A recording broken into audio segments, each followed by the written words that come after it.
नमस्कार, सत श्री अकाल। मैं हाँ कंवर संधू। अज के शो की ओवरव्यू तुहाडा सब का स्वागत। पिछले 2 दिनों तो पंजाब की सत्ता धिर आम आदमी पार्टी के कुछ अहम अहुदेदारों उत्ते गंभीर आरोप लग रहे हैं। इन्हां विचों एक है फूड एंड सिविल सप्लाईज़ का मंत्री लालचंद कटारू चक। उसकी एक अश्लील वीडियो भी बाहर आई है। उस उपर कांग्रेस विधायक सुखपाल सिंह खैरा का यह भी इल्ज़ाम है कि उसने अपने कुछ परिवार के मैंबरां अते नज़दीकी रिश्तेदारां नूं अपने निजी मंत्री स्टाफ च नियुक्तियां दित्तियां। इस बारे पंजाब के राज्यपाल कोल भी शिकायत पहुंची है। हालांकि इस मसले नूं मुख मंत्री ने खारिज कर दिता अते आरोपां नूं बेबुनियाद दस्सिया है। मसला ठंडा पैण का नां नहीं लै रहा। कि ये सब कुछ सिर्फ जलंधर जिमनी चोणां करके हो रहा है या भगवंत मान सरकार वालों ही अपनी भ्रिष्टाचार खिलाफ जीरो टॉलरेंस नीति नूं छिक्के टंगिया जा रहा है। इस तो इलावा मैं गल करूँगा पंजाब सरकार वालों दफ्तरां दे टाइमिंग बदलण दे फैसले बारे। गर्मियां दे महीनों च दफ्तरां दे टाइमिंग 9 तो 5 की थां होणगे 7:30 तो 2 बजे तक। सरकार का दावा कि इस फैसले नाल करीब 45 करोड़ रुपए की बचत होगी। पैसे की बचत तो इलावा कितना कारगर साबित होगा ये फैसला, इन्हां दोवें मसलों का मैं अज विश्लेषण करूँगा। शुरू करते हैं पंजाब के मंत्री खिलाफ आरोपों तो। की पिछोकड़ है लालचंद कटारू चक का जिस खिलाफ गंभीर आरोप लगे ने। मंत्री जिहड़ा वा लालचंद कटारू चक, इहदा नां जिवें तुसीं अंदाज़ा लाई सकदे जो है लालचंद कटारू चक। इहदे पिंड दा नाम आ जिहड़ा अपने नां दे नाल लिखदा वा। कोई बहुता पढ़िया लिखिया ये मंत्री नहीं, सिर्फ 10वीं पास है, पर ग्रास रूटेड पॉलिटिशियन है। यानी पिंड की जिहड़ी सियासत है, उस इलाके की सियासत है, उहदे नाल शुरू तो जुड़िया होया वा। करीब 5 या 6 वारी पिंड का सरपंच रह चुका वा 1987 तो बाद। और हुण जदों MLA बने और मंत्री बने, इहदी वाइफ जिहड़ी आ वो इस वेले उत्थे MLA है।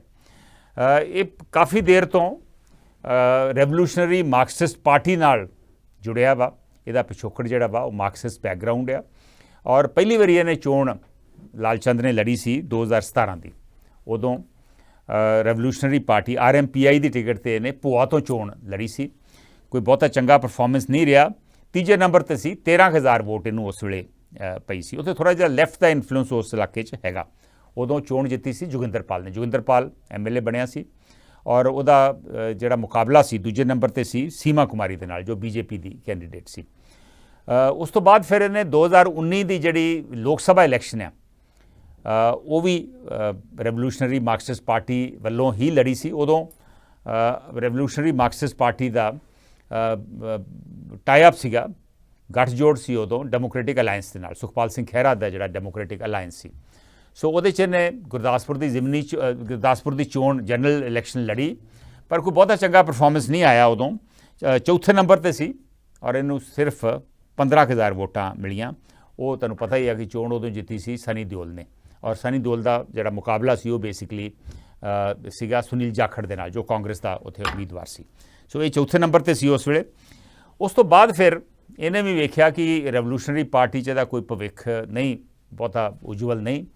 तो फिर इन्हें 2021 दे विच आम आदमी पार्टी ज्वाइन कर ली। आम आदमी पार्टी नूं ही भाल सी भोआ वास्ते कोई चंगा हिंदू और SC बैकग्राउंड का कैंडीडेट थी। क्योंकि जिहड़ा उहदा 2017 का कैंडीडेट सी अमरजीत सिंह, उन्होंने कोई बहुतियां वोटां 2017 च नहीं सी पईयां, सिर्फ 3700 वोट पई सी। और उहदे मुकाबले च कटारू चक नूं चंगी वोट पई सी, 13,000 वोट पई सी। सो इन्हें उन्होंने ज्वाइन कर लिया और फिर इनू पंजाब का जिहड़ा SC विंग आ आम आदमी पार्टी का, उहदा इनू प्रधान भी लाया गया। 2022 चोणां दे विच उदों बड़ी तकड़ी आम आदमी पार्टी की वेव सी, 92 MLA जिते।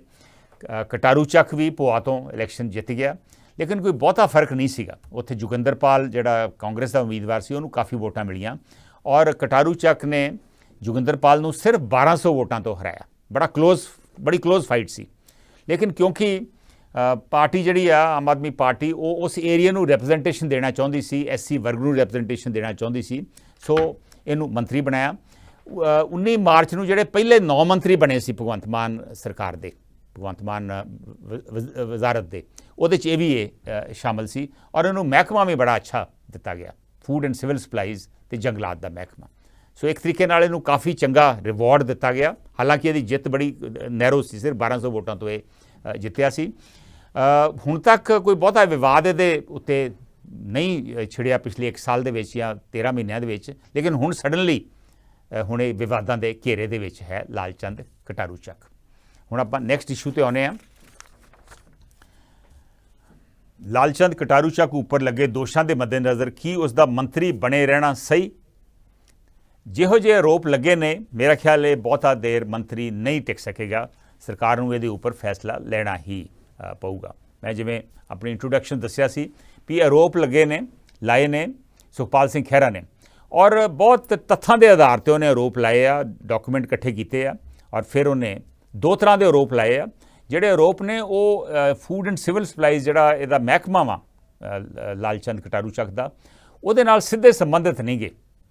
ਇੱਕ ਤੇ ਆਰੋਪ ਹੈ ਕਿ ਇਹਨੇ ਆਪਣੇ ਨਜ਼ਦੀਕੀ ਰਿਸ਼ਤੇਦਾਰ ਪਰਿਵਾਰ ਦੇ ਮੈਂਬਰ ਜਿਹੜੇ ਨੇ ਉਹਨਾਂ ਨੂੰ ਮਿਨਿਸਟੀਰੀਅਲ ਸਟਾਫ ਦੇ ਵਿੱਚ ਨੌਕਰੀਆਂ ਦਿੱਤੀਆਂ। ਹਰ ਮੰਤਰੀ ਜਿਹੜਾ ਵਾ, ਜਿਵੇਂ ਇੱਕ MLA ਨੂੰ ਇੱਕ PA ਮਿਲਦਾ ਵਾ, ਇਸੇ ਤਰ੍ਹਾਂ ਜਿਹੜਾ ਮੰਤਰੀ ਆ ਉਹ ਆਪਣਾ ਘਰ ਦੇ ਵਿੱਚ, ਕੋਠੀ ਦੇ ਵਿੱਚ ਪਰਸਨਲ ਸਟਾਫ ਜਿਹੜਾ ਵਾ ਉਹ ਰੱਖ ਸਕਦਾ ਵਾ। ਇੱਕ ਤੇ ਉਹ ਟੈਲੀਫੋਨ ਅਟੈਂਡੈਂਟ ਰੱਖ ਸਕਦਾ ਵਾ, ਔਰ ਜਿਹੜਾ ਮੰਤਰੀ ਆ ਉਹ ਇੱਕ ਆਪਣਾ ਵਿਸ਼ੇਸ਼ ਸਹਾਇਕ ਸਪੈਸ਼ਲ ਸੈਕਟਰੀ ਵੀ ਘਰ ਦੇ ਵਿੱਚ ਰੱਖ ਸਕਦਾ ਵਾ, ਜਿਹੜਾ ਨਾਲ ਹੀ ਉਹਦੇ ਟਰੈਵਲ ਕਰਦਾ ਵਾ, ਔਰ ਇਸ ਤੋਂ ਇਲਾਵਾ ਇੱਕ ਕੁੱਕ ਵੀ ਉਹ ਰੱਖ ਸਕਦਾ। ਸੋ ਇਸ ਤਰ੍ਹਾਂ ਦੇ 3-4 ਪਦਵੀਆਂ ਜਿਹੜੇ ਆ ਉਹਦੇ 'ਤੇ ਲੋਕਾਂ ਨੂੰ ਨਿਯੁਕਤ ਕਰ ਸਕਦਾ ਵਾ। ਸੋ ਲਾਲਚੰਦ ਕਟਾਰੂ ਚੱਕ ਨੇ ਮੰਤਰੀ ਬਣਨ ਤੋਂ 10 ਦਿਨ ਬਾਅਦ 29 ਮਾਰਚ ਨੂੰ ਜਿਹੜੀ ਨੋਟੀਫਿਕੇਸ਼ਨ ਸਰਕਾਰ ਵੱਲੋਂ ਕੀਤੀ ਗਈ, ਉਹਦੇ 'ਚ 3 ਬੰਦੇ ਇਹਨੇ ਨਿਯੁਕਤ ਕੀਤੇ। ਇੱਕ ਤੇ ਆਪਣਾ ਬੇਟਾ, ਉਹਨੂੰ ਇਹਨੇ ਨਿਯੁਕਤ ਕੀਤਾ ਟੈਲੀਫੋਨ ਅਟੈਂਡੈਂਟ। ਇੱਕ ਹੋਰ ਸੱਜਣ, ਬੇਟੇ ਦਾ ਨਾਂ ਰੋਬਨ ਸਿੰਘ ਆ, ਤੇ ਇੱਕ ਹੋਰ ਸੱਜਣ ਜਿਹੜਾ ਇਹਦਾ ਸਾਲੀ ਦਾ ਬੇਟਾ ਵਾ ਵਿਕਾਸ ਦੇਵੀ ਲਾਲ, ਜੋ ਐਕਚੁਅਲੀ ਕਾਂਗੜਾ ਦਾ ਰਹਿਣ ਵਾਲਾ, ਉੱਥੇ ਉਹਦੀ ਵੋਟ ਬਣੀ ਆ, ਉਹਦੀ ਪਿੰਡ ਦੇ ਵਿੱਚ ਉਹਦੀ ਰਿਹਾਇਸ਼ ਦਿਖਾ ਕੇ ਤੇ ਉਹਨੂੰ ਇਹਨੇ ਆਪਣਾ ਨਿੱਜੀ ਵਿਸ਼ੇਸ਼ ਸਹਾਇਕ ਨਿਯੁਕਤ ਕਰ ਲਿਆ। ਤੇ ਇੱਕ ਹੋਰ ਰਿਸ਼ਤੇਦਾਰ ਆ ਸਾਹਿਲ ਸੈਣੀ, ਉਹਨੂੰ ਕੁੱਕ ਨਿਯੁਕਤ ਕਰ ਲਿਆ। ਹਾਲਾਂਕਿ ਇਹ ਸਾਰੇ ਉਹਦੇ ਨਾਲ ਹੀ ਇਹਦੇ ਕੰਮਕਾਰ ਕਰਦੇ ਸੀ, ਨਾ ਮੇਰੇ ਖਿਆਲ ਉਹ ਟ੍ਰੇਨਡ ਕੁੱਕ ਹੀ ਆ, ਪਰ ਖੈਰ ਇਹ ਇਹਨਾਂ ਸਾਰਿਆਂ ਨੂੰ ਤਨਖਾਹਾਂ ਜਿਹੜੀਆਂ ਸੀ, ਕਿਉਂਕਿ ਮੰਤਰੀ ਨੂੰ ਅਲਾਊਡ ਆ ਇਹ ਬੰਦੇ ਰੱਖਣੇ, ਸਰਕਾਰ ਤਨਖਾਹਾਂ ਸਰਕਾਰ ਵੱਲੋਂ ਹੀ ਇਹਨਾਂ ਨੂੰ ਦਿੱਤੀਆਂ ਜਾਂਦੀਆਂ ਸੀ। ਪਰ ਤੁਹਾਨੂੰ ਯਾਦ ਹੋਊਗਾ ਫਿਰ ਸਰਕਾਰ ਦੇ ਬਣਨ ਦੇ 2 ਮਹੀਨੇ ਬਾਅਦ ਇੱਕ ਵਿਵਾਦ ਛਿੜ ਗਿਆ ਸੀ, ਇੱਕ ਕੰਟਰੋਵਰਸੀ ਹੋ ਗਈ ਸੀ। ਇੱਕ MLA ਨੇ ਕੋਈ ਆਪਣਾ ਬੇਟਾ ਆਪਣਾ PA ਲਾਤਾ ਸੀ, ਤੇ MLA ਤੇ ਜਦੋਂ ਇਲਜ਼ਾਮ ਲੱਗੇ, PA ਤੇ ਇਲਜ਼ਾਮ ਲੱਗੇ, ਤੇ ਉਦੋਂ ਫਿਰ ਭਗਵੰਤ ਮਾਨ ਨੇ ਕਿਹਾ ਕਿ ਕੋਈ ਵੀ MLA ਜਿਹੜਾ ਵਾ ਆਪਣੇ ਰਿਸ਼ਤੇਦਾਰਾਂ ਨੂੰ PA ਨਹੀਂ ਨਿਯੁਕਤ ਕਰੂਗਾ ਜਾਂ ਸਟਾਫ ਦੇ ਵਿੱਚ ਨਹੀਂ ਨਿਯੁਕਤ ਕਰੂਗਾ। ਸੋ 2-3 ਮਹੀਨਿਆਂ ਬਾਅਦ ਇਹਨੇ ਫਿਰ ਇਹ ਸਾਰੇ ਬੰਦੇ ਹਟਾ ਕੇ ਹੋਰ ਸਟਾਫ ਨਿਯੁਕਤ ਕਰ ਲਿਆ। ਹੁਣ ਜਿਵੇਂ ਕਟਾਰੂ ਚੱਕ ਕਹਿੰਦਾ ਵਾ ਵੀ ਪਿਛਲੇ 11 ਮਹੀਨਿਆਂ ਤੋਂ ਮੇਰੇ ਨਾਲ ਹੋਰ ਲੋਕੀ ਲੱਗੇ ਆ, ਇਹ ਬਿਲਕੁਲ ਸਹੀ ਆ, ਕਿਉਂਕਿ ਉਸ ਤੋਂ ਬਾਅਦ ਫਿਰ ਇਹਨੇ ਇਹਨਾਂ 3 ਨੂੰ ਹਟਾ ਦਿੱਤਾ। ਸੋ ਇਹ ਆਰੋਪ ਜਿਹੜਾ ਵਾ ਇੱਕ ਤਰੀਕੇ ਨਾਲ ਆਪਾਂ ਇਹਨੂੰ ਸੀਰੀਅਸ ਕਹਿ ਵੀ ਸਕਦੇ ਹਾਂ, ਪਰ ਨਹੀਂ ਵੀ ਸੀਰੀਅਸ ਕਹਿ ਸਕਦੇ, ਕਿਉਂਕਿ ਬਹੁਤੀ ਦੇਰ ਉਹ ਲੋਕਾਂ ਨੇ ਇਹਦੇ ਨਾਲ ਕੰਮ ਨਹੀਂ ਕੀਤਾ। ਹਾਲਾਂਕਿ ਉਹ 2-3 ਮਹੀਨੇ ਉਹਨਾਂ ਨੂੰ ਸਰਕਾਰ ਵੱਲੋਂ ਸੈਲਰੀਜ਼ ਗਈਆਂ, ਬੇਟੇ ਨੂੰ ਵੀ, ਇਹਦੇ ਰਿਸ਼ਤੇਦਾਰ ਨੂੰ ਵੀ, ਇੱਕ ਇਹਦੇ ਹੋਰ ਨਿੱਜੀ ਸਾਥੀ ਨੂੰ ਵੀ।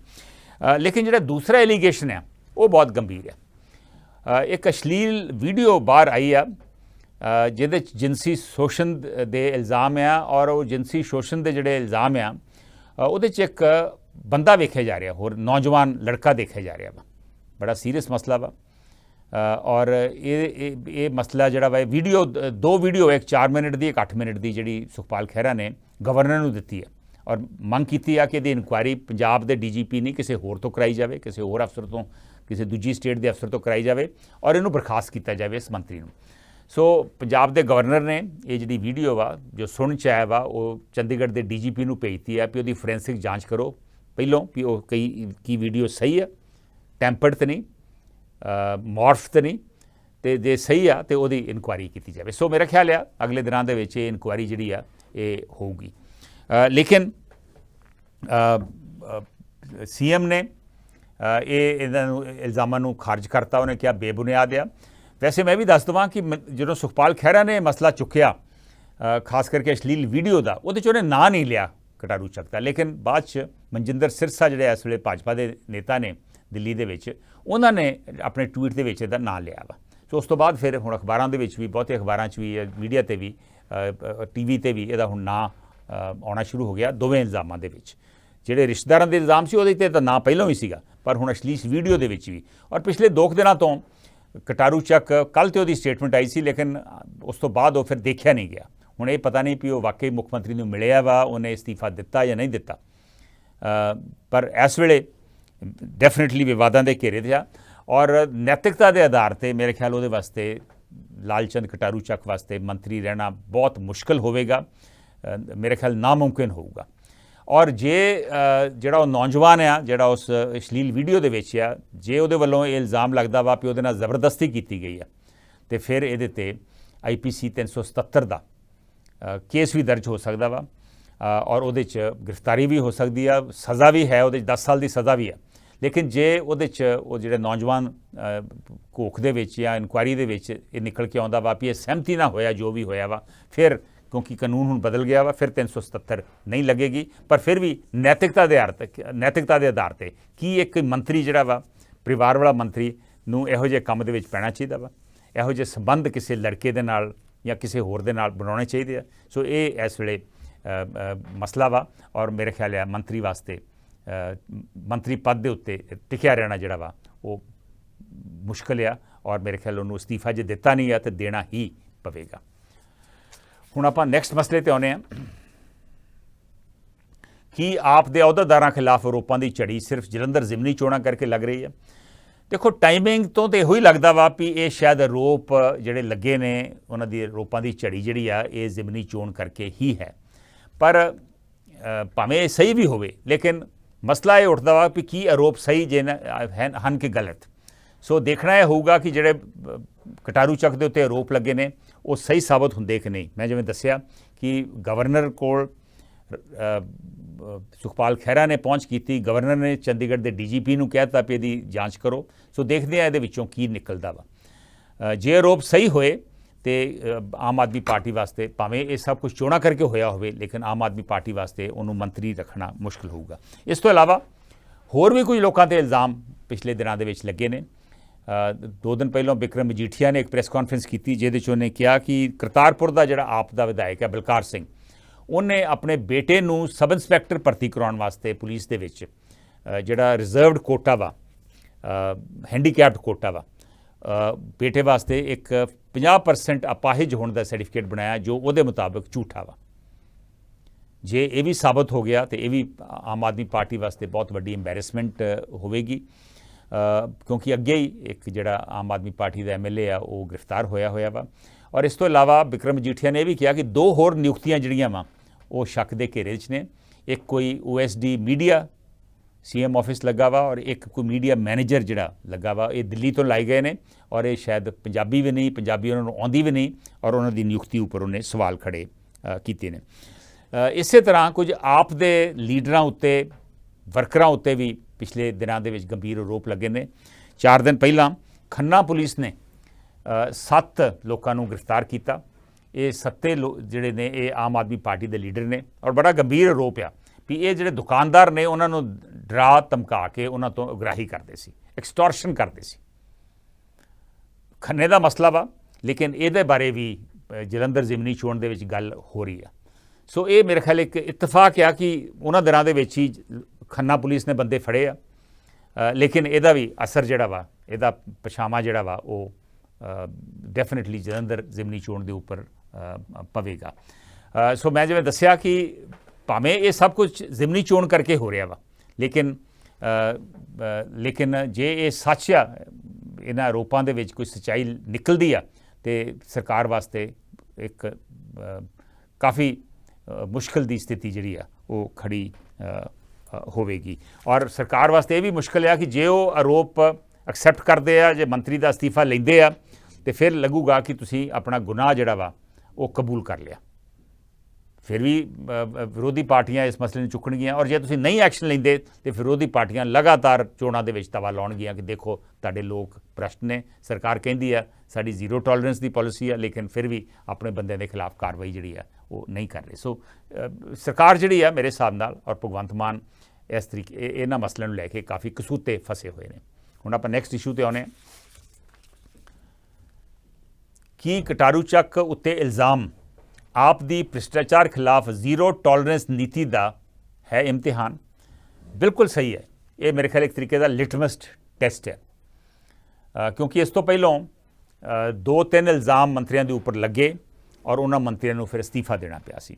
ਸਭ ਤੋਂ ਪਹਿਲਾਂ ਡਾਕਟਰ ਵਿਜੇ ਸਿੰਗਲਾ ਦੇ ਉੱਤੇ ਸਰਕਾਰ ਬਣਦਿਆਂ ਹੀ 2-3 ਮਹੀਨਿਆਂ ਦੇ ਬਾਅਦ ਹੀ ਮਈ ਦੇ ਵਿੱਚ ਇਲਜ਼ਾਮ ਲੱਗ ਗਏ ਸੀ ਔਰ ਉਸ ਤੋਂ ਪਾਰਟੀ ਨੇ ਅਸਤੀਫਾ ਲਿਆ ਸੀ। ਹਾਲਾਂਕਿ ਉਹ ਜਿਹੜੇ ਇਲਜ਼ਾਮ ਸੀ ਉਹ ਜਨਤਕ ਵੀ ਨਹੀਂ ਹੋਏ ਸੀ, ਲੇਕਿਨ ਸਰਕਾਰ ਨੇ ਕਿਹਾ ਕਿ ਅਸੀਂ ਇੱਕ ਐਗਜ਼ਾਮਪਲ ਸੈੱਟ ਕਰਨਾ, ਉਦਾਹਰਨ ਸੈੱਟ ਕਰਨਾ, ਔਰ ਉਸ ਤੋਂ ਅਸਤੀਫਾ ਲੈ ਲਿਆ ਸੀ। ਉਹ ਹਾਲੇ ਵੀ ਕੇਸ ਜਿਹੜਾ ਵਾ ਚੱਲ ਰਿਹਾ ਵਾ। ਹਾਲਾਂਕਿ ਉਹਨੂੰ ਪਾਰਟੀ 'ਚੋਂ ਨਹੀਂ ਕੱਢਿਆ ਗਿਆ, MLA ਵੀ ਉਹ ਹੈ ਔਰ ਉਹ ਪਾਰਟੀ ਦੀਆਂ ਕਈ ਮੀਟਿੰਗਸ ਵੀ ਅਟੈਂਡ ਕਰਦਾ ਦੇਖਿਆ ਗਿਆ ਵਾ। ਉਸ ਤੋਂ ਬਾਅਦ ਫਿਰ ਫੌਜਾ ਸਿੰਘ ਸਰਾਰੀ ਦੇ ਇਲਜ਼ਾਮ ਲੱਗ ਗਿਆ ਕਿ ਉਹ ਕੁਝ ਲੋਕਾਂ ਤੋਂ ਪੈਸੇ ਗਰਾਉਣ ਦੀ ਕੋਸ਼ਿਸ਼ ਕਰ ਰਿਹਾ ਸੀ। ਕੁਝ ਮਹੀਨੇ ਤੇ ਸਰਕਾਰ ਉਹਨੂੰ ਡਿਫੈਂਡ ਕਰਦੇ ਰਹੀ, ਉਹਦੇ ਖਿਲਾਫ ਕਾਰਵਾਈ ਨਹੀਂ ਕੀਤੀ। ਉਹਨਾਂ ਦਿਨਾਂ ਸਰਕਾਰ ਥੋੜ੍ਹੀ ਜਿਹੀ ਬਿਜ਼ੀ ਵੀ ਸੀ ਗੁਜਰਾਤ ਤੇ ਹਿਮਾਚਲ ਦੀਆਂ ਚੋਣਾਂ ਨੂੰ ਲੈ ਕੇ, ਪਰ ਅਖੀਰ ਉਹਦੇ ਖਿਲਾਫ ਜਨਵਰੀ 2023 ਦੇ ਵਿੱਚ 3 ਮਹੀਨੇ ਪਹਿਲੋਂ 4 ਮਹੀਨੇ ਪਹਿਲੋਂ ਉਹਦੇ ਖਿਲਾਫ ਵੀ ਕਾਰਵਾਈ ਕਰਨੀ ਪਈ, ਉਹਦਾ ਇਸਤੀਫਾ ਵੀ ਮਨਜ਼ੂਰ ਕੀਤਾ ਔਰ ਫਿਰ ਇੱਕ ਰੀਸ਼ਫਲ ਵੀ ਕੀਤੀ, ਕੈਬਨਿਟ ਰੀਸ਼ਫਲ। ਸੋ ਇਸ ਕਰਕੇ ਹੁਣ ਮੇਰਾ ਖਿਆਲ ਹੈ ਕਿ ਲਾਲਚੰਦ ਕਟਾਰੂ ਚੱਕ ਦੇ ਖਿਲਾਫ ਵੀ ਐਕਸ਼ਨ ਜਿਹੜਾ ਵਾ ਉਹ ਲੈਣਾ ਪਊਗਾ। ਪਰ ਜੇ ਐਕਸ਼ਨ ਲੈਂਦੇ ਆ ਤੇ ਪਿਛਲੇ 1 ਸਾਲ ਦੇ ਵਿੱਚ 13 ਮਹੀਨਿਆਂ ਦੇ ਵਿੱਚ ਇਹ ਤੀਸਰਾ ਮੰਤਰੀ ਹੋਊਗਾ ਜਿਹਦੀ ਛੁੱਟੀ ਹੋ ਰਹੀ ਹੈ। ਕੱਲ੍ਹ ਕਿਸੇ ਨੇ ਟਵੀਟ ਵੀ ਕੀਤਾ ਕਿ ਇਹ ਤੀਜੀ ਵਿਕਟ ਹੈ ਜਿਹੜੀ ਉਹ ਸਰਕਾਰ ਦੀ ਗਿਰੇਗੀ। 1 ਸਾਲ ਦੇ ਵਿੱਚ 3 ਮੰਤਰੀ ਭ੍ਰਿਸ਼ਟਾਚਾਰ ਦੇ ਆਰੋਪ 'ਚ ਜਾਂ ਨੈਤਿਕਤਾ ਦੇ ਆਰੋਪਾਂ ਦੇ ਵਿੱਚ ਬਾਹਰ ਜਾਂਦੇ ਆ ਤੇ ਇਹ ਸਰਕਾਰ ਵਾਸਤੇ, ਸਰਕਾਰ ਦੀ ਇਮੇਜ ਵਾਸਤੇ, ਕ੍ਰੈਡੀਬਿਲਿਟੀ ਵਾਸਤੇ ਕੋਈ ਚੰਗੀ ਗੱਲ ਨਹੀਂ। ਇਸ ਤੋਂ ਇਲਾਵਾ ਇੱਕ MLA ਅਮਿਤ ਰਤਨ ਕੋਟਫੱਤਾ, ਉਹ ਤੇ ਉਹਦਾ PA ਇੱਕ ਸਰਪੰਚ ਤੋਂ ਪੈਸੇ ਲੈਂਦੇ ਫੜੇ ਗਏ। MLA ਜਿਹੜਾ ਵਾ ਉਹ ਗ੍ਰਿਫਤਾਰ ਹੈ ਇਸ ਵੇਲੇ ਔਰ ਹੋਰ ਵੀ ਇਹੋ ਜਿਹੀਆਂ ਕਈ ਐਲੀਗੇਸ਼ਨਸ ਜਿਹੜੀਆਂ ਵਾ ਉਹ ਲਗਾਤਾਰ ਲੱਗ ਰਹੀਆਂ ਵਾ। ਪਰ ਪੁਆਇੰਟ ਇਹ ਆ ਵੀ ਸਰਕਾਰ ਕਹਿੰਦੀ ਆਈ ਆ ਵੀ ਅਸੀਂ ਜ਼ੀਰੋ ਟੋਲਰੈਂਸ ਨੀਤੀ ਅਪਣਾਈ ਹੋਈ ਆ ਭ੍ਰਿਸ਼ਟਾਚਾਰ ਦੇ ਖਿਲਾਫ ਜਾਂ ਕੋਈ ਵੀ ਗਲਤ ਕੰਮ ਕਰਦਾ ਵਾ। ਭਗਵੰਤ ਮਾਨ ਨੇ ਕਈ ਵਾਰਾਂ ਕਿਹਾ ਕਿ ਭਾਵੇਂ ਕੋਈ ਸਾਡੇ ਬੰਦੇ ਹੀ ਹੋਣ, ਸਾਡੀ ਪਾਰਟੀ ਦੇ ਬੰਦੇ ਹੀ ਹੋਣ, ਉਹਨਾਂ ਨੂੰ ਵੀ ਬਖਸ਼ਿਆ ਨਹੀਂ ਜਾਊਗਾ। ਪਰ ਇਸ ਕੇਸ ਦੇ ਵਿੱਚ ਜੋ ਭਗਵੰਤ ਮਾਨ ਦਾ ਕੱਲ੍ਹ ਸਟੈਂਡ ਸੀਗਾ ਉਹ ਕੰਟਰਡਿਕਟਰੀ ਜਿਹਾ ਸਟੈਂਡ ਲੱਗਾ। ਆਫਟਰ ਆਲ ਐਲੀਗੇਸ਼ਨ ਜਦੋਂ ਜਨਤਕ ਹੋਈ, ਜਦੋਂ ਸੁਖਪਾਲ ਖਹਿਰੇ ਨੇ ਪ੍ਰੈਸ ਕਾਨਫਰੰਸ ਕੀਤੀ, ਵਿਰੋਧੀ ਧਿਰਾਂ ਦੇ ਬਾਕੀ ਨੇਤਾਵਾਂ ਨੇ ਵੀ ਉਸ ਮਸਲੇ ਨੂੰ ਚੁੱਕਿਆ ਤੇ ਭਗਵੰਤ ਮਾਨ ਸਾਹਿਬ ਦਾ ਕਹਿਣਾ ਸੀ ਕਿ ਇਹਨਾਂ ਦੀ ਤੇ ਆਦਤ ਹੀ ਆ, ਸੁਖਪਾਲ ਖਹਿਰੇ ਦੀ, ਮਨਜਿੰਦਰ ਸਿਰਸਾ ਦੀ ਜਾਂ ਬਿਕਰਮ ਮਜੀਠੀਆ ਦੀ ਤੇ ਇਲਜ਼ਾਮ ਲਾਉਣਾ ਆਦਤ ਹੀ ਆ ਔਰ ਕਈ ਵਾਰ ਇਕੱਠੇ ਹੋ ਕੇ ਰਲ ਕੇ ਇਲਜ਼ਾਮ ਲਾਉਂਦੇ ਆ ਔਰ ਇਹ ਜਿੰਨੇ ਇਲਜ਼ਾਮ ਲੱਗੇ ਆ ਕਟਾਰੂ ਚੱਕ ਦੇ ਉੱਤੇ ਉਹ ਬੇਬੁਨਿਆਦ ਨੇ। ਹੁਣ ਉਹ ਨਾਲੇ ਇਹ ਵੀ ਕਿਹਾ ਕਿ ਮੈਨੂੰ ਕੋਈ ਅਸ਼ਲੀਲ ਵੀਡੀਓ ਮੇਰੇ ਤੱਕ ਨਹੀਂ ਪਹੁੰਚੀ, ਕਿਉਂਕਿ ਮਨਜਿੰਦਰ ਸਿਰਸਾ ਨੇ ਕਿਹਾ ਸੀਗਾ ਵੀ ਕਟਾਰੂ ਚੱਕ ਨੇ ਅਸਤੀਫਾ ਦੇ ਦਿੱਤਾ। ਉਹਨੇ ਕਿਹਾ ਨਾ ਹੀ ਮੇਰੇ ਕੋਲ ਅਸਤੀਫਾ ਪਹੁੰਚਿਆ। ਉਹਨੇ ਤਾਂ ਕਿਹਾ ਕਿ ਅਸਤੀਫਾ ਸ਼ਾਇਦ ਮਨਜਿੰਦਰ ਸਿਰਸਾ ਕੋਲ ਪਹੁੰਚਿਆ ਹੋਣਾ, ਮਤਲਬ ਇੱਕ ਤਰੀਕੇ ਨਾਲ ਮਜ਼ਾਕ ਕੀਤਾ ਇਸ ਗੱਲ 'ਤੇ। ਲੇਕਿਨ ਮਸਲਾ ਹੁਣ ਜੇ ਗਵਰਨਰ ਕੋਲ ਪਹੁੰਚ ਗਿਆ ਵਾ, ਜੇ ਗਵਰਨਰ ਹਿਦਾਇਤ ਦਿੰਦਾ ਵੀ ਇਹਦੀ ਇਨਕੁਆਇਰੀ ਕਰੋ ਤੇ ਫਿਰ ਇਨਕੁਆਇਰੀ ਤਾਂ ਕਰਨੀ ਪੈਣੀ ਆ। ਸੋ ਇਸ ਕਰਕੇ ਇੱਦਾਂ ਦੀ ਕਲੀਨ ਚਿੱਟ ਬਿਨਾਂ ਇਨਕੁਆਇਰੀ ਦੇ ਦੇਣਾ ਸਰਕਾਰ ਦੀ ਜਿਹੜੀ ਜ਼ੀਰੋ ਟੋਲਰੈਂਸ ਪਾਲਿਸੀ ਆ ਉਹਦੇ ਖਿਲਾਫ ਆ। ਉਹਦੀ ਕ੍ਰੈਡੀਬਿਲਿਟੀ ਨੂੰ ਇਹ ਜ਼ਰੂਰ ਇਹ ਮਸਲਾ ਜਿਹੜਾ ਵਾ ਇਹ ਲਾਉਂਦਾ ਵਾ।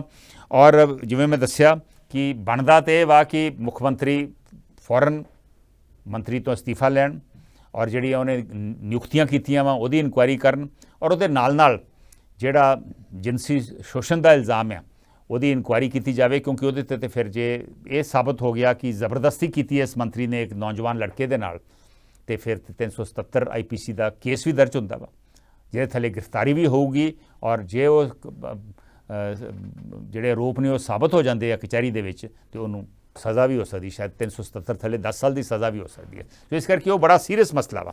ਸੋ ਇਹਦੀ ਇਨਕੁਆਇਰੀ ਤਾਂ ਕਰਨੀ ਤੇ ਬਣਦੀ ਹੀ ਹੈ। ਇਸ ਤੋਂ ਇਲਾਵਾ ਜਿਸ ਤਰ੍ਹਾਂ ਦੇ ਆਰੋਪ ਲੱਗ ਰਹੇ ਨੇ, 3 ਮੰਤਰੀਆਂ ਦੇ ਆਰੋਪ ਲੱਗ ਗਏ, 1-2 ਵਿਧਾਇਕਾਂ ਦੇ ਆਰੋਪ ਲੱਗ ਗਏ ਔਰ ਹੋਰ ਵੀ ਖਬਰਾਂ ਸੁਣੀਆਂ ਵਾ ਵੀ ਕਈ ਹੋਰ ਵੀ ਹੋਰਾਂ ਦੇ ਖਿਲਾਫ ਵੀ ਕੋਈ ਐਵੀਡੈਂਸ ਹੈ। ਤੇ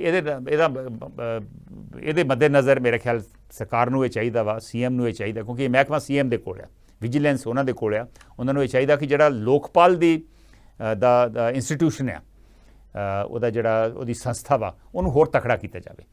ਲੋਕਪਾਲ ਹੈ ਲੇਕਿਨ ਅੱਜ ਕੱਲ੍ਹ ਤੁਸੀਂ ਵੇਖਿਆ ਹੋਣਾ ਵੀ ਲੋਕਪਾਲ ਘੱਟ ਹੀ ਖਬਰਾਂ 'ਚ ਹੁੰਦਾ, ਨਾ ਹੀ ਉਹਦੇ ਕੋਲ ਕੋਈ ਕੰਪਲੇਂਟਸ ਬਹੁਤੀਆਂ ਜਾ ਰਹੀਆਂ ਵਾ, ਬਹੁਤੀਆਂ ਕੰਪਲੇਂਟਸ ਵਿਜੀਲੈਂਸ ਵੱਲ ਨਹੀਂ ਜਾਂਦੀਆਂ।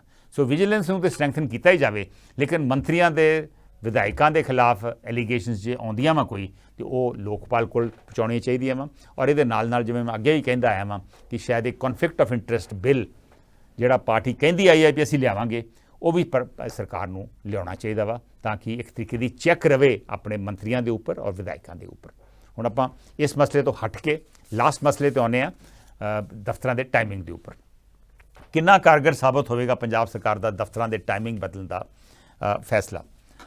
ਮੰਗਲਵਾਰ ਨੂੰ ਇਹ ਨਵੇਂ ਟਾਈਮ ਜਿਹੜੇ ਨੇ ਇਹ ਲਾਗੂ ਹੋਏ ਆ। ਪਹਿਲੋਂ ਜਿਵੇਂ ਤੁਹਾਨੂੰ ਪਤਾ ਹੀ ਆ ਕਿ ਸਰਕਾਰੀ ਦਫ਼ਤਰ 9 ਤੋਂ 5 ਖੁੱਲ੍ਹਦੇ ਸੀ, ਹੁਣ ਦਫ਼ਤਰਾਂ ਦਾ ਟਾਈਮਿੰਗ ਹੋ ਗਿਆ ਵਾ ਸਵੇਰੇ 7:30 ਵਜੇ ਤੋਂ ਲੈ ਕੇ 2 ਵਜੇ ਤੱਕ। ਪਹਿਲੇ ਦਿਨ ਤੇ ਕਾਫੀ ਮੰਤਰੀ ਪਹੁੰਚ ਗਏ, 7 ਜਾਂ 8 ਮੰਤਰੀ ਸਵੇਰੇ 7:30 ਵਜੇ ਪਹੁੰਚ ਗਏ। ਲੇਕਿਨ ਦੂਜੇ ਦਿਨ, ਅੱਜ ਦੂਜਾ ਦਿਨ ਸੀ, ਅੱਜ ਸਿਰਫ 2 ਮੰਤਰੀ ਡਾਕਟਰ ਬਲਜੀਤ ਕੌਰ ਤੇ ਚੇਤਨ ਸਿੰਘ ਜੌੜਾ ਮਾਜਰਾ, ਇਹ ਸਿਰਫ 2 ਹੀ ਪਹੁੰਚੇ। ਬਾਕੀ ਸ਼ਾਇਦ ਦੌਰੇ ਤੇ ਹੋਣੇ ਜਾਂ ਕਿਤੇ ਹੋਰ ਗਏ ਹੋਣੇ ਆ। ਮੇਰਾ ਆਪਣਾ ਮੰਨਣਾ ਵਾ ਕਿ ਇਹ ਜਿਹੜੇ ਟਾਈਮਿੰਗ ਬਦਲੇ ਆ, ਇਹਦਾ ਟਾਈਮਿੰਗ ਸਹੀ ਨਹੀਂ। ਦੇਖੋ ਪਹਿਲੀਆਂ ਸਰਕਾਰਾਂ ਵੀ ਟਾਈਮਿੰਗ ਬਦਲਦੀਆਂ ਰਹੀਆਂ ਵਾ, ਮੈਨੂੰ ਯਾਦ ਹੈ ਅੱਗੇ ਵੀ ਕੁਝ ਸਾਲ ਪਹਿਲੋਂ ਵੀ ਇਸ ਤਰ੍ਹਾਂ ਟਾਈਮਿੰਗ ਸਵੇਰੇ ਕਰ ਦਿੱਤੇ ਜਾਂਦੇ ਸੀ, ਪਰ ਉਹ ਉਦੋਂ ਕੀਤੇ ਜਾਂਦੇ ਸੀ ਜਦੋਂ ਵਾਕਈ ਗਰਮੀ ਵੱਧ ਜਾਂਦੀ ਸੀ। ਗਰਮੀ 40, 42, 43 ਡਿਗਰੀ ਟੈਂਪਰੇਚਰ ਹੋ ਜਾਂਦਾ ਸੀ। ਹਾਲੀ ਤੇ ਟੈਂਪਰੇਚਰ 30-35 ਡਿਗਰੀ ਤੇ ਆ। ਪਿਛਲੇ 3 ਦਿਨਾਂ ਦੇ ਵਿੱਚ ਤੇ ਇੰਨੀ ਠੰਡ ਪਈ ਆ ਕਿ ਅੱਜ ਤੱਕ ਮਈ ਦੇ ਵਿੱਚ ਪਿਛਲੇ 35 ਸਾਲਾਂ 'ਚ ਇੰਨੀ ਠੰਡ ਨਹੀਂ ਪਈ। ਸ਼ਾਇਦ 1987 'ਚ ਇੰਨੀ ਠੰਡੀ ਮਈ ਪਹਿਲਾ ਹਫ਼ਤਾ ਵੇਖਿਆ ਗਿਆ ਵਾ। ਸੋ ਇਸ ਮੌਕੇ ਤੇ ਇਹ ਟਾਈਮਿੰਗ ਬਦਲਣ ਦਾ ਮਤਲਬ ਹੀ ਨਹੀਂ ਕੋਈ ਹੁੰਦਾ। ਇਹ ਤੇ ਗਰਮੀ ਕਰਕੇ ਬਦਲੇ ਜਾਂਦੇ ਆ ਨਾ, ਇਸੇ ਕਰਕੇ ਤੇ 15 ਜੁਲਾਈ ਤੱਕ ਇਹ ਨਵੇਂ ਟਾਈਮ ਕੀਤੇ ਜਾਂਦੇ ਆ। ਸੋ ਹਾਲੀ ਵੇਟ ਕਰਨੀ ਚਾਹੀਦੀ ਸੀ 15 ਮਈ ਜਾਂ 25 ਮਈ, ਉਦੋਂ ਕਿ ਜਾ ਕੇ ਜਦੋਂ ਟੈਂਪਰੇਚਰ ਵੱਧਦਾ ਵਾ, ਜਦੋਂ ਵੀ ਟੈਂਪਰੇਚਰ ਵੱਧਦਾ ਉਦੋਂ ਇਹ ਟਾਈਮਿੰਗ ਲਾਗੂ ਕਰਨਾ ਚਾਹੀਦਾ ਸੀ। ਹਾਲੀ ਇਹਨਾਂ ਨੂੰ ਟਾਈਮਿੰਗ ਲਾਗੂ ਕਰਨ ਦਾ ਕੋਈ ਫਾਇਦਾ ਨਹੀਂ। ਇਹਨਾਂ ਦਿਨਾਂ 'ਚ ਬਾਰਿਸ਼ਾਂ ਵੀ ਹੈ, ਬਾਰਿਸ਼ਾਂ ਕਰਕੇ ਕਰਮਚਾਰੀਆਂ ਵਾਸਤੇ ਦਫ਼ਤਰ ਪਹੁੰਚਣਾ ਵੀ ਮੁਸ਼ਕਿਲ ਹੋਇਆ ਵਾ, ਖਾਸ ਕਰਕੇ ਜਿਹੜੇ ਦੂਰੋਂ ਆਉਂਦੇ ਆ। ਕਈ ਲੋਕੀ ਘੰਟਾ, 1.5 ਘੰਟਾ ਬੱਸ ਦਾ ਸਫ਼ਰ ਕਰਕੇ ਪਹੁੰਚਦੇ ਆ। ਜੇ ਉਹਨਾਂ ਨੇ 7:30 ਤੱਕ ਪਹੁੰਚਣਾ ਵਾ ਤੇ ਇਹਦਾ ਮਤਲਬ ਆ ਕਿ ਉਹ ਜੇ ਪਟਿਆਲੇ ਤੋਂ ਕਿਸੇ ਨੇ ਆਉਣਾ ਜਾਂ ਫਤਿਹਗੜ੍ਹ ਸਾਹਿਬ ਤੋਂ ਆਉਣਾ ਤਾਂ ਉਹਨੂੰ ਘੱਟੋ ਘੱਟ ਘੰਟਾ, 1.5 ਘੰਟਾ, ਇਹਦਾ ਮਤਲਬ ਆ 5:30, 6 ਵਜੇ ਬੱਸ ਲੈਣੀ ਪਊ ਉਹਨਾਂ ਨੂੰ। ਇਸੇ ਕਰਕੇ ਬਹੁਤ ਸਾਰੇ ਕਰਮਚਾਰੀ ਲੇਟ ਵੀ ਹੋ ਰਹੇ ਆ। ਔਰ ਇਹਦੇ ਨਾਲ ਸੀਨੀਅਰ ਅਫਸਰ ਜਿਹੜੇ ਨੇ, ਜਿਨ੍ਹਾਂ ਚਿਰ ਤੱਕ ਉਹ ਨਹੀਂ ਪਹੁੰਚਦੇ ਉਹਨਾਂ ਚਿਰ ਦਫ਼ਤਰਾਂ ਦਾ ਕੰਮ ਨਹੀਂ ਪੂਰਾ ਸ਼ੁਰੂ ਹੁੰਦਾ। ਔਰ ਇਹ ਵੀ ਦੇਖਿਆ ਗਿਆ ਵਾ ਕਿ ਜਿਹੜਾ ਸੇਵਾ ਕੇਂਦਰ ਆ ਉਹਨਾਂ ਦਾ ਟਾਈਮ ਨਹੀਂ ਬਦਲਿਆ ਗਿਆ। ਸੇਵਾ ਕੇਂਦਰ ਉਸੇ ਤਰ੍ਹਾਂ 9 ਵਜੇ ਸ਼ੁਰੂ ਹੁੰਦੇ ਆ। ਸੋ ਜਾਂ ਤਾਂ ਸੇਵਾ ਕੇਂਦਰ ਦਾ ਹੀ ਟਾਈਮ ਬਦਲ ਦਿਓ, ਕਿਉਂਕਿ ਬਹੁਤ ਸਾਰੇ ਲੋਕੀ ਨਾਲੇ ਤਾਂ ਦਫ਼ਤਰਾਂ ਦਾ ਕੰਮ ਕਰ ਜਾਂਦੇ ਆ, ਨਾਲੇ ਸੇਵਾ ਕੇਂਦਰ ਦੇ ਵਿੱਚ ਆਪਣੀਆਂ ਸੇਵਾਵਾਂ ਲੈ ਲੈਂਦੇ ਆ। ਤੋ ਦਫ਼ਤਰਾਂ ਦਾ ਟਾਈਮ ਤੇ 7:30 ਕਰਤਾ, ਲੇਕਿਨ ਸੇਵਾ ਕੇਂਦਰ ਦਾ ਟਾਈਮ ਨਹੀਂ ਬਦਲਿਆ। ਇੱਕ ਚੀਜ਼ ਹੋਰ ਵੇਖਣ ਨੂੰ ਆਈ ਆ ਵੀ ਅੱਜ ਕੱਲ੍ਹ ਅੱਗੇ ਲੋਕੀ ਸੁੱਖ 'ਤੇ ਉੱਠਦੇ ਹੁੰਦੇ ਸੀ, ਹੁਣ ਲੋਕੀ ਲੇਟ ਉੱਠਦੇ ਆ। ਸੋ ਦਫ਼ਤਰਾਂ ਦੇ ਤੁਸੀਂ ਜੇ ਇਹਨੂੰ ਕੰਪਲਸਰੀ ਕਰਤਾ, ਲਾਜ਼ਮੀ ਕਰਤਾ ਵੀ ਦਫ਼ਤਰ ਪਹੁੰਚਣਾ 7:30 ਵਜੇ, ਅਫਸਰ ਆ ਜਾਣਗੇ, ਕਰਮਚਾਰੀ ਆ ਜਾਣਗੇ, ਲੇਕਿਨ ਲੋਕ ਜੇ ਨਹੀਂ ਆਏ ਤਾਂ ਫਿਰ ਕੰਮ ਕਰਨ ਦਾ ਕੀ ਫਾਇਦਾ। ਸਰਕਾਰ ਦਾ ਕਹਿਣਾ ਵਾ, ਮੁੱਖ ਮੰਤਰੀ ਨੇ ਕਿਹਾ ਵਾ ਕਿ ਇਹ ਜਿਹੜੀ ਅਸੀਂ ਟਾਈਮ ਬਦਲੇ ਆ, ਇਸ ਫੈਸਲੇ ਦੇ ਨਾਲ 45 ਕਰੋੜ ਰੁਪਈਆ ਜੁਲਾਈ 15 ਤੱਕ ਬਚੂਗਾ। ਦੇਖੋ ਪੈਸਾ ਬਚਣਾ ਤਾਂ ਠੀਕ ਹੈ, ਇੱਕ ਗੱਲ ਹੈ, ਪਰ ਜੇ ਕੰਮ ਹੀ ਨਾ ਹੋਇਆ ਤਾਂ ਉਹ ਪੈਸਾ ਬਚਾ ਕੇ ਕੀ ਲੈਣਾ ਤੁਸੀਂ। ਬੇਸਿਕਲੀ ਤਾਂ ਸਰਕਾਰ ਦਾ ਕੰਮ ਸਹੀ ਚੱਲਣਾ ਚਾਹੀਦਾ ਨਾ, ਕਾਰਗੁਜ਼ਾਰੀ ਸਹੀ ਹੋਣੀ ਚਾਹੀਦੀ ਹੈ।